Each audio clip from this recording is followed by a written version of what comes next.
انسان کے گناہ اس کو اندر سے بدبودار کر دیتے ہیں، لیکن انسان جب اپنے طرف دیکھے ہی نہیں تو اسے کبھی بھی اسمیل نہیں آئے گی، کبھی بھی نہیں آئے گی اس کو اسمیل. اور جب آپ کو اسمیل نہیں آئے گی تو آپ کبھی بھی ایسا کام ہی نہیں کریں گے جس سے آپ کے گناہ دھلے. مطلب آدمی کو کیا ہے، آدمی کو کیا، لیکن ہمیں اپنے سے زیادہ دوسروں کے گناہ زیادہ نظر آتے ہیں. دوسروں کے گناہ، انگلی اٹھانا، یہ ایسا ہے ویسا ہے، یہ نہیں دیکھتے خود میں کیسا ہوں. مولا کائنات حضرت علی ابن ابی طالب علیہ الصلوۃ والسلام، اللہ صلی اللہ، مولا فرماتے ہیں کہ جو نماز ہے یہ تمہارے دروازے کے باہر گرم پانی کا چشمہ ہے، جب دل چاہے اس سے اپنے آپ کو طہارت حاصل کرو. یعنی انسان جو نماز پڑھتا ہے یہ اصل میں ہے کیا؟ یہ طہارت ہے گناہوں سے.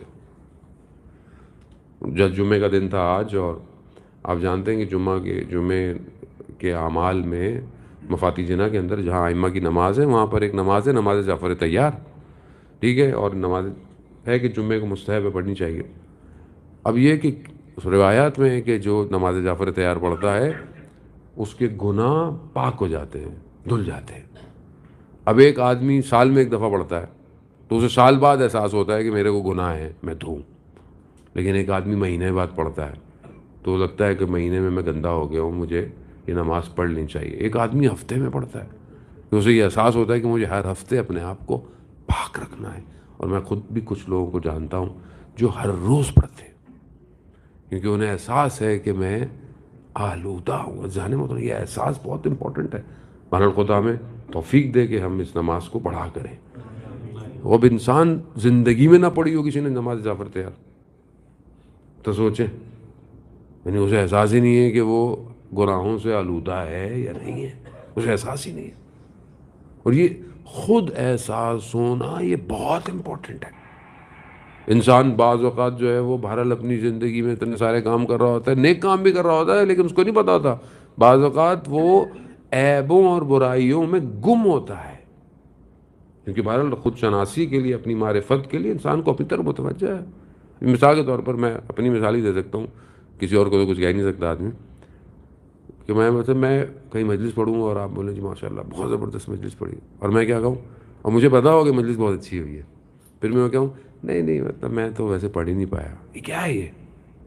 یہ عیب ہے. تو سمجھیے ویسے تو تم نے خود تھوڑی پڑھی ہے مجلس، وہ تو خدا ہے جو تمہیں توفیق دے رہا ہے پڑھنے کی. اور اپنے آپ کو مطلب یہ کرنا کہ نہیں مطلب میں نے تو کچھ بھی نہیں کیا یار، ایسے نہیں کیا. نہیں، ایک عالم دین بیان کرتے ہیں کہ ایک جگہ پہنچے اور جتنے لوگ بیٹھے ہوئے تھے، جیسے آپ لوگ بیٹھے ہوئے نا یہاں، سب بڑے علماء بیٹھے ہوئے تھے. جیسے ہی گھر میں داخل ہوئے تو صاحب خانہ نے، جن کا گھر تھا، انہوں نے ان کو کہا کہ آپ جائیں ممبر پہ بیٹھ جائیں. یہ بیٹھ گئے جا کے ممبر پہ، اور کہتے ہیں کہ آدھا گھنٹہ گفتگو کی، اور بہت کمال گفتگو کی، بہترین گفتگو. نیچے اترے تو جنہوں نے بلایا تھا کہا کہ کیا بہترین مجلس پڑھی آپ نے. تو اب یہ بھی جانتے تھے کہ مجلس انہوں نے اچھی پڑھی. کہتے ہیں اب جلدی جلدی میں تو دیکھیں یہی ہو سکتا تھا. کیا یعنی کیا چاہ رہے تھے کہ آپ بولیں گے نہیں بہت اچھی پڑھی. انسان چاہتا ہے کہ اس کی تعریف ہو، یہ عیب ہے. انسان خود پسندی کا شکار ہے. خود پسندی یعنی اپنے آپ کو بس ہائی لائٹ، اپنے آپ کو میری تعریف کرو، بس کھویا ہوا ہے. بس کبھی کبھی مولا توفیق ہو جاتی ہے، بس وہ رات کو اٹھنے کی، تہجد پڑھ لیتا ہوں. ایسے بھائی خدا کے لیے پڑھتا ہوں بھائی، لوگوں کے لیے تھوڑی پڑھ رہا ہوں کوئی ہے. اور کچھ لوگ کیا کہتے ہیں، مولانا توفیق ہی نہیں ہوتی تہجد پڑھنے کی. کیوں نہیں ہوتی بھائی؟ اللہ توفیق نہیں دے رہا. اللہ تمہارے پڑوسی کو کیسے اللہ دے رہا ہے، تمہیں کیوں نہیں دے رہا اللہ؟ اللہ پہ ڈال دیا. کیوں؟ اللہ اپنے عیبوں کو دیکھو بھائی، تمہارے اندر پرابلم ہے کہ تم نہیں اٹھ پا رہے ہو. اگر تم اپنی طرف متوجہ ہوتے تو خدا تمہیں توفیق دیتا. خب یہ انسان جب تک اپنی طرف متوجہ نہیں ہے، یعنی ایکسیپٹ ہی نہیں کرا، یہ نہیں کہہ رہا کہ آپ لوگوں کے سامنے ایکسیپٹ کریں. ایک انسان خود ایکسیپٹ نہیں کر رہا، اپنی تنہائی میں، اپنی خلوت میں یہ ایکسیپٹ نہیں کر رہا کہ اس کے اندر عیب ہے، اس کے اندر برائی ہے.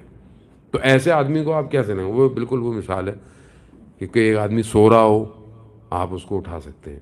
ایک آدمی سونے کی ایکٹنگ کر رہا ہو، آپ اس کو اٹھا ہی نہیں سکتے. ادھر سے پڑھ لو ادھر سے، ادھر پڑھ لو ادھر سے، وہ سو رہا ہے، غفلت میں ہے. تو یہ جو سب سے بڑی انسان کے اندر جانے محترم پرابلم ہے بنی آدم میں خاص طور پہ، یہ اس کی اپنی ذات اس کو پھنساتی ہے. جتنی بھی بربادیاں ہیں، کمال پہ نہ جانے کے لیے برائیاں، آفتیں، وہ انسان کی اپنی ہیں، اپنی، دوسرے نہیں روکتے اس کو.